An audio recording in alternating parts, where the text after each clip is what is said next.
He built the empire that defined K-pop, but now that empire is cracking. Lee Soo-man may have stepped away from SM Entertainment over a year ago, but his absence, it's everywhere.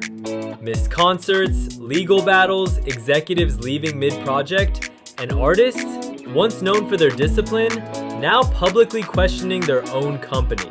For decades, SM Entertainment was the gold standard. Flawless performances, global reach, unshakable structure. But today, that structure feels like it's collapsing from the inside. Because this isn't just about one man leaving a company. It's about what happens when the visionary who built the system disappears, and the system has no idea how to run without him. This is the story of SM Entertainment after Lee Soo-man, the legacy, the fallout, and the uncertain road ahead. You're watching K-pop all day, where the truth and the music hit deeper. If you love these kinds of deep dives, hit like, subscribe, and stay tuned, because this one, it goes deep. To understand the chaos of today, you have to understand the man who built the dream. Lee Soo-man wasn't just a founder, he was the formula. Before him, K-pop was local. After him, it became global. He invented the idol training system, the synchronized choreography, the futuristic sound, the visuals that looked 10 years ahead. He didn't just manage artists, he engineered them.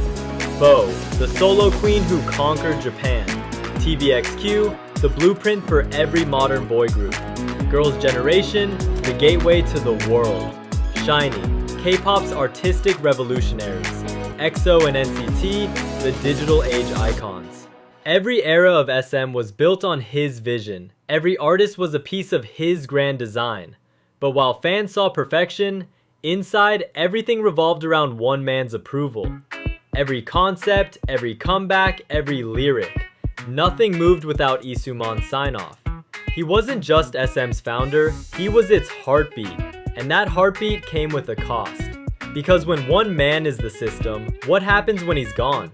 Up next, the family feud that tore SM apart from the inside, and the corporate war that almost ended it forever. By the late 2010s, the cracks were already showing. Inside SM, people whispered the same question. How much power is too much for one man? Even as Lee Soo-man stepped back from daily management, his influence ran deep through like planning, his private company collecting fees from every SM album. BOA, EXO, NCT, didn't matter who you were. If you made music under SM, a portion of it flowed straight to him. To some, that was fair, the genius collecting his dues. To others, it was controlled disguised as business. Including his own nephew, Lee Sung-soo, SM's CEO. They wanted a new SM, a modern SM, one that could evolve without one man holding the reins. So they launched SM 3.0, a multi-producer system that reduced Lee Soo-man's authority. To the board, it was innovation. To Lee Soo-man, it was betrayal. And then came the moment that changed everything. Lee Sung-soo released a YouTube video accusing his uncle of blocking the company's growth, manipulating deals, and standing in the way of SM's future. Family drama had officially gone corporate, and the entire industry was watching. Publicly, they were family.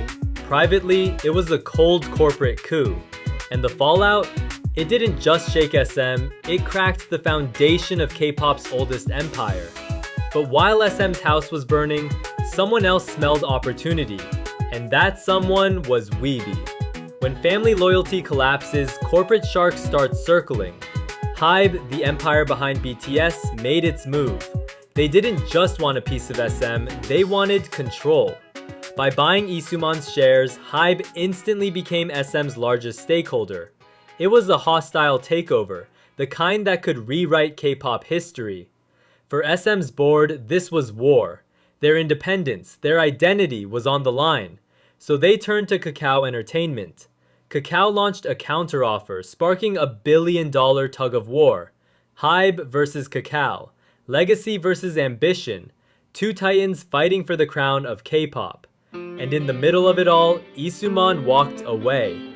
He sold his shares, pocketed over $125 million, and left the empire he built behind. The king was gone, and the kingdom was standing, yes, but not the same. Because when the smoke cleared, one truth remained. SM survived, but it had lost its soul. And that's when the real trouble began. 2024 was supposed to be SM's comeback.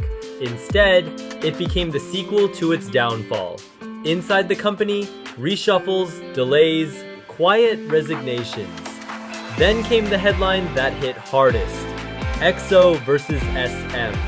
Baekhyun, Chen, and Soo-man accused SM of withholding royalties and violating contracts. Fans called it deja vu, because this wasn't new. TVX, Q, Chris, Luhan, Tao, history was repeating itself. But this time, something was missing.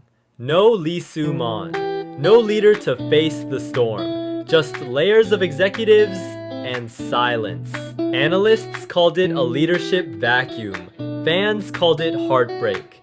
The system built to free SM from one man's control had left it without a voice. Artists felt unheard. Employees felt lost. And the music, the signature SM sound, sounded safer than ever. The ghosts of SM's past weren't gone. They were louder than ever. And while SM struggled to find itself, Lee Soo-man was already building something new.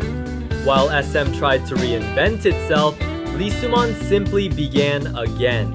Through A2O Entertainment, his new label under Blooming Grace, he's experimenting with AI-generated artists and global trainees.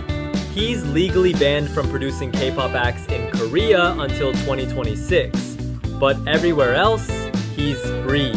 Meanwhile, SM pushes on with its SM 3.0 roadmap, partnering with Kakao, launching new teams, chasing data-driven creativity. But the question remains, what does SM sound like now? Because the futuristic, experimental SM sound that once changed K-pop feels like it's fading. Lee Soo-man's exit was supposed to modernize SM. Instead, it exposed how deeply the company still depended on him. For years, he was the architect. Now, SM is trying to live in the house he built without its builder. Love him or hate him, Lee Soo-man changed everything. He built the K-pop system. He turned dreams into formulas and formulas into empires. And even now, his influence lingers. In every trainee counting beats in a mirror, in every fan chanting for their bias, in every group chasing the next big sound. The real question isn't whether SM can survive without him. It's whether it can find itself without him. Because sometimes, removing the king doesn't free the kingdom. It just leaves the throne empty. He built the machine that powered K-pop. But now, the machine has to learn to run on its own. If you believe legacy should evolve, not vanish, drop a green heart in the comments. And don't forget to like, subscribe, and hit the bell for more deep dives, where the truth and the music hit deeper.